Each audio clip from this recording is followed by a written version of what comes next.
Money गुरु में आपका स्वागत है। आज के कार्यक्रम में हम बातचीत करने जा रहे हैं इंश्योरेंस के बाजार पर, और कार्यक्रम में पार्टिसिपेट करने के लिए अपनापैसा.com से मुंबई स्टूडियो में इस वक्त हमारे साथ मौजूद हैं हर्ष रुंगटा साहब। गुड इवनिंग मिस्टर रुंगटा, स्वागत है आपका कार्यक्रम में।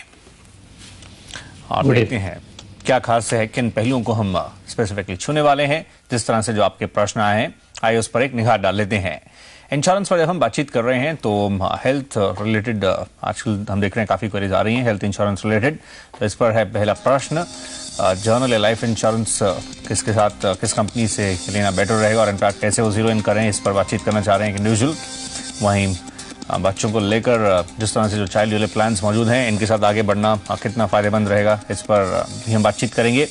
और मेडिक्लेम के जो तमाम ऑप्शन हैं बाजार में, उनमें किस तरह से आप देखते हुए आगे बढ़ें, इसका जायजा लिया जाएगा। मुंबई से जतिन शाह साहब इस समय लाइन पर हैं। नमस्कार, बताइए, सवाल बताएं। Good evening sir. बताइए प्लीज। तो मुझे जानना है कि जनरल इंश्योरेंस में जो हेल्थ प्लान्स ऑफर करते हैं और लाइफ और दूसरा जो ट्रेडिशनल मेडिक्लेम्स है, दोनों में फर्क क्या है? मतलब एडवांटेज डिसएडवांटेज क्या होता है अगर हम लोग ये मेडिक्लेम में जाते हैं और या फिर हम लोग उसमें जाते हैं, जनरल इंश्योरेंस में जाते हैं? आपकी एज कितनी है? 32। ओके, आप अपने पूरे फैमिली के लिए कवर लेना चाह रहे हैं? हाँ सर, फैमिली के लिए। चलिए, अच्छी बात है, आप टाइमली प्लान कर रहे हैं। हेल्थ इंश्योरेंस बेहद जरूरी है आजकल, जिस प्रकार से मेडिकल एक्सपेंसेस हैं। उस बीच जो आपका प्रश्न है, आपको राय दिलवाते हैं। रुंगटा साहब, इन्होंने जो पूछा, जनरल इंश्योरेंस कंपनीज ऑफर कर रही हैं, लाइफ भी आजकल हम देख रहे हैं इस तरह से मेडिकल ऑप्शंस दे रही हैं, और कुछ तो स्टैंड अलोन हेल्थ ही ऑफर करती हैं। ऐसे में विकल्प काफी सारे हैं। आगे बढ़ते समय कैसे देखते हुए आगे बढ़ें? शायद जतिन जी आप पूछ रहे हैं कि जो लाइफ इंश्योरेंस कंपनीज जो हेल्थ पॉलिसीज इशू करते हैं वर्सेस जो जिनको एक ब्रॉडली मेडिक्लेम कहते हैं, जो नॉन लाइफ कंपनीज करते हैं, सवाल आपका वो था या और कुछ सवाल है? नहीं, यही प्रश्न है रुंगटा साहब, इसी बारे में जानना चाह रहे हैं। आगे कैसे बढ़ें, जो दोनों में आप किस तरह से बताएंगे बेटर रहेगा आगे बढ़ना? दोनों आई थिंक दोनों टाइप की पॉलिसीज अलग हैं। ऑल्दो एक आध लाइफ इंश्योरेंस कंपनीज हैं जो रेगुलर मेडिक्लेम पॉलिसीज भी देती हैं, लेकिन इसेंशियली जो लाइफ कंपनीज हैं, वो जो हेल्थ इंश्योरेंस की पॉलिसीज देती हैं, वो एक मुश्त रकम आपको देती है। अगर आप बीमार पड़ते हैं तो और हॉस्पिटल में भर्ती होते हैं, तो जो मेडिक्लेम जिसे कहते हैं, जो जनरल इंश्योरेंस कंपनीज भी देती है, चाहे वो 4 पीएसयू हो, चाहे प्राइवेट कंपनीज हो, जैसे अपोलो है, लोम्बार्ड है, स्टार हेल्थ है, ये बजाज अलायंस है, कई कंपनीज हैं। ये लोग जो है जितना हॉस्पिटल में खर्चा होगा पॉलिसीज के टर्म के मुताबिक, अगर वो अप्रूव्ड है तो उतना खर्चा आपको वापस दे देंगे up to the policy limit. इसको ब्रॉडली मेडिक्लेम पॉलिसी कहते हैं। वेरेज जो लाइफ इंश्योरेंस कंपनीज की नॉर्मली जो हेल्थ पॉलिसीज है, उसमें 2 तरह के बेनिफिट होते हैं। कि एक तो ये कि अगर कोई स्पेसिफिक टाइप की बीमारी आपको हो जाए, चाहे कैंसर हो, चाहे स्ट्रोक हो गया हो, या ऑर्गन फेलियर हो गया हो, इसे क्रिटिकल इलनेसेस कहते हैं। अगर ये हो गया तो एक में रकम आपको मिलती है। आपका खर्चा कितना हुआ उससे इसका कोई लेना देना नहीं है। अगर वो बीमारी हो गई तो आपको वो पैसे मिलते हैं, लेकिन लिमिटेड बीमारीज के लिए मिलते हैं। और या फिर स्पेसिफिक टाइप ऑफ सर्जरी अगर होती है तो भी एक मुश्त रकम आपको मिल जाती है। तो एक ये स्पेसिफिक टाइप का कवर है, उसका पर्पस अलग है, वर्सेस अगर आप हॉस्पिटलाइज हो रहे हैं और उसका खर्चे का आपको रिइंबर्समेंट चाहिए, तो वो जनरल इंश्योरेंस कंपनीज देती हैं, मेडिक्लेम जिसे कहते हैं। ये दोनों पॉलिसीज आपस में एक दूसरे का सहायक है, न कि एक दूसरे से कंपीट करती हैं। मेडिक्लेम आपके पास होना बहुत ही जरूरी है क्योंकि ये हर बीमारी को कवर करता है।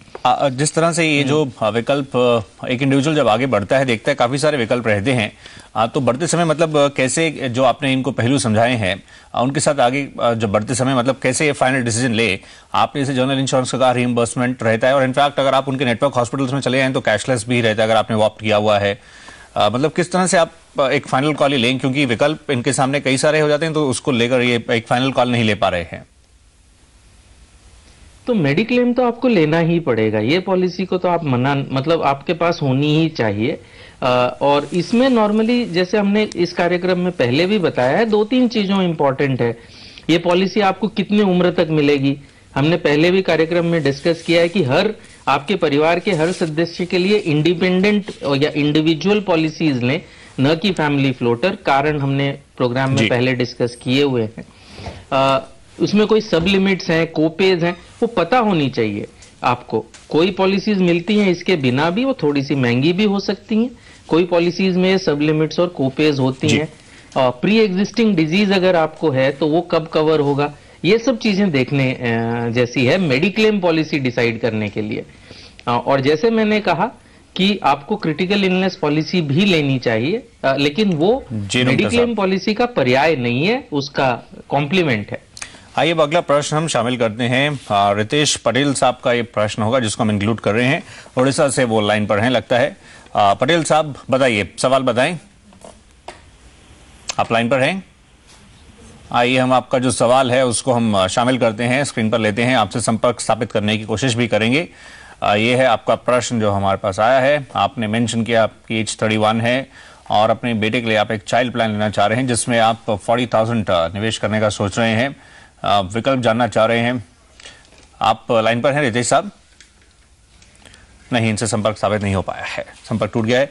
तो जिस तरह से ये जानना चाह रहे हैं, इन्होंने चाइल्ड यूलिप प्लान्स के बारे में पूछना चाहा है। रुंगटा साहब, आप ये बताइए, एक तरफ तो हम देख रहे हैं यूलिप में जो सितंबर के बाद से काफी सारे चेंजेस किए गए हैं।